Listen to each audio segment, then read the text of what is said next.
receivers is obviously your bread and butter, where you made your name as a player and as a position coach. Was that exciting for you to come back and at UCF and be wide receivers coach?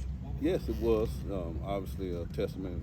I thank Coach Frost, for giving me that opportunity. He could have easily slid me back to what he knew, me coaching as the tight ends, but he knows I'm a football coach, and he knows I'm passionate about coaching the game football, and obviously it meant a lot for me, be named receivers coach, and because that's where I've been trained and played, and and have the most detail of that position, and really excited to work with the young guys we have. For all the big names that played receiver, you coached basically all of them. So what was that like, kind of when the news started circling out? You were already part of the pre-existing staff, but now that you were going to be part of this staff and wide receivers coach, who were some of the guys you heard from kind of in that December time frame that were excited about it? Well, obviously Brandon Marshall was one that reached out, Mike Sims Walker, a bunch of other guys, Ivory Gaskin, who has his own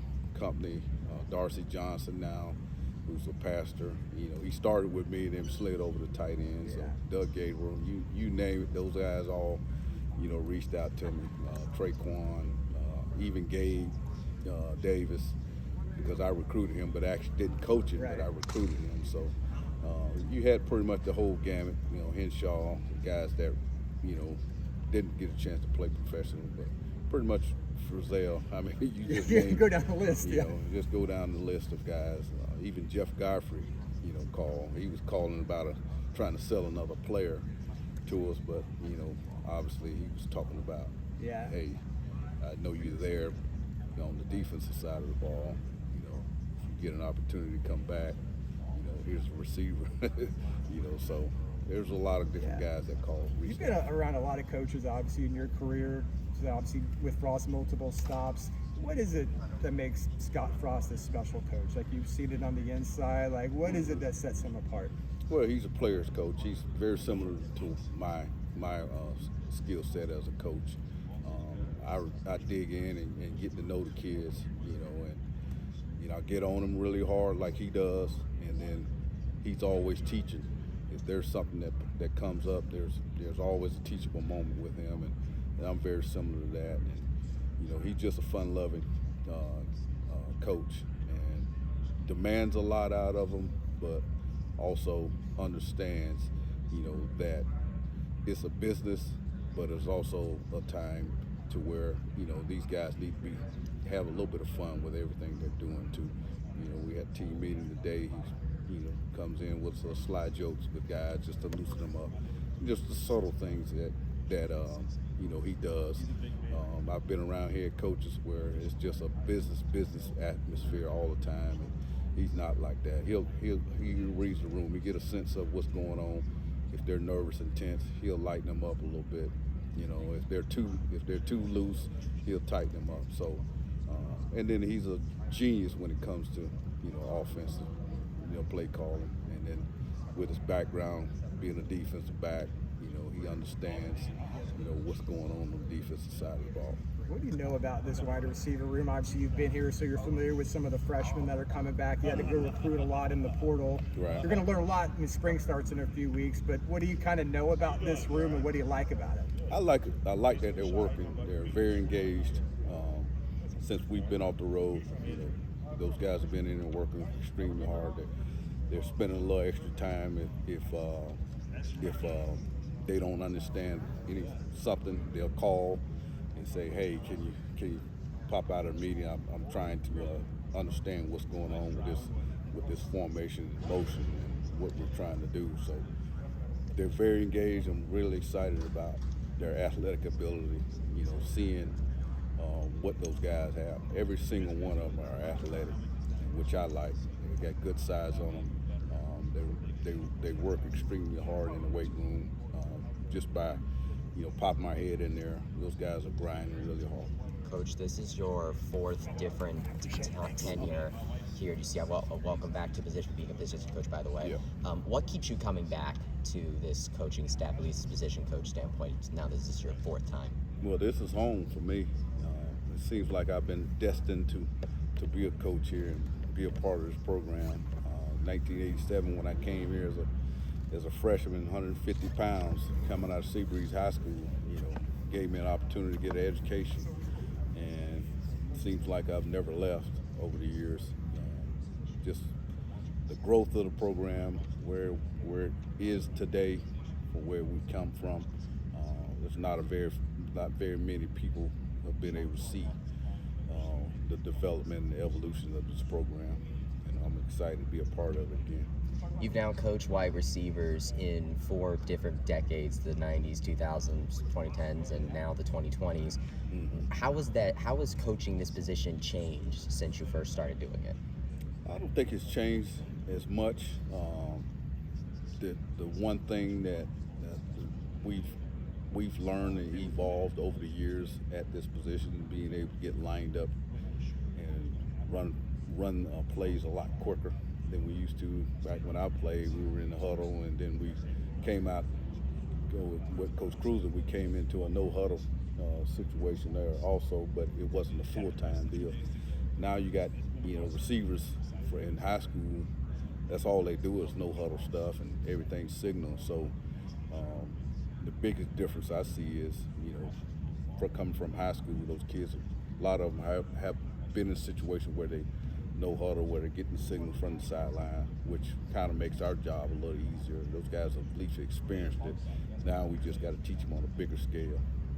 Of course, you now hold that new associate head coach title. What does it mean to you to be able to hold that title, and how that ended up kind of come about? What does it mean to you to have that Well, title? That's kind of surprised me when Coach gave me that title, and it's a testament to my loyalty, I guess, to him and the program. Gives me an opportunity to do a few extra things here and there. Maybe help a little bit with discipline, and run things off Coach Frost's head. If certain things come up where he needs somebody to maybe talk to or work through some other things, in the head coach, as far as associate head coach title, gives him another person to come in and talk to that's been a veteran. I've been around for a while, and it's not just me, it's some of the other guys, that's been head coaches and coordinators that he bumps ideas off. But I'm looking at it as an opportunity for me to utilize and maybe touch the kids a little bit more with that role. Some of the things that if academics are not going well, I'll grab a kid, offense, defense, or special teams, talk to them a little bit more. Maybe take a little bit off Coach Frost's plate. Last time you were wide receivers coach was that 2015 season. Since then, you had moved on to coaching tight ends. What's it like to be coaching at the position again? Well, I'm excited about it. It's like riding a bicycle, obviously. I played it, coached it the longest. Game has evolved a little bit, so I'm kind of evolving with it. But still, the technique is the same. You got to learn how to cut at a 90 degree. You got to learn how to cut at a 45 degree and speed turn, and being able to catch the ball with your eyes, and being able to block on the perimeter. All those basic things, fundamental things are still there that need to be taught. It's just, a few years later. I don't know how much you're able to talk about personnel exactly, but what's the biggest thing you've kind of noticed recruiting for wide receivers in the transfer portal this offseason? Well, I think there's a lot of actual players out there. That the pool is very big. So in the transport portal, seems like there was a bunch of receivers and a bunch of DBs out there. Kind of was able to pick and choose, and we landed on the guys that we landed on that we thought fits what we're doing offensively and fits our culture of things that we have in our offensive scheme and also our team. What has it meant to you to see, because of course, you've been around the block here at UCF for quite a long time. What has it meant to you to see certain people start to get kind of their due in the UCF Hall of Fame nowadays? Well, that's always exciting for me. I'm blessed to be one of the first ones to go in back in 2000. I think me and Bill Banneret was one of two of the football players that actually went in that first year. really happy to see, you know, a lot of my brothers, guys that I've sweat with, and really worked really hard to see this program grow into where it is now, and for some of those guys to get their just due, you know, in the Hall of Fame, you know, just puts a stamp on it. No, yeah, absolutely. What's the biggest difference between the Sean Beckton that first found UCF back in the '90s versus the one we're looking at right now? Well, growth, maturity, being able to process people and being able to be around and being humble with everything I've gotten. When I was young, you just kind of soaked everything and just kind of went with everything, didn't really appreciate anything. Now, you know, being around over the years, I'm more humble. I thank God every day, you know, wake up and have a family that I built, wife, you know, kids, you know, now I have grandkids, and, you know, a lot of different things in my life have changed, and for me, the growth, being able to see everything, you know, make good decisions and continue to grow as a person and as a coach, and hopefully pass that off to my players and my family.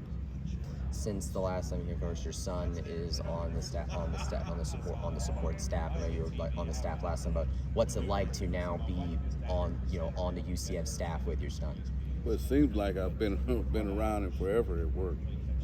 You know, I was a DB coach. He was a receiver, and then I switched to receivers. He went to DBs, you know, as a player. So he was here doing the Bortles years. So I've been around him, you know, in that capacity as a football player. And then when we went to Nebraska, he obviously went up with us. So I was able to be around him there. And then now when I got back last year, being around him again, watching his growth over the years, you know, a lot of you know, fathers and a lot of parents still don't have that opportunity. Again, I consider myself blessed to be able to watch him continue to grow in his profession, and, you know, watch him get better every year in what he's doing, also to expand his career. Awesome. Well, welcome back home, Coach. Thank you very much.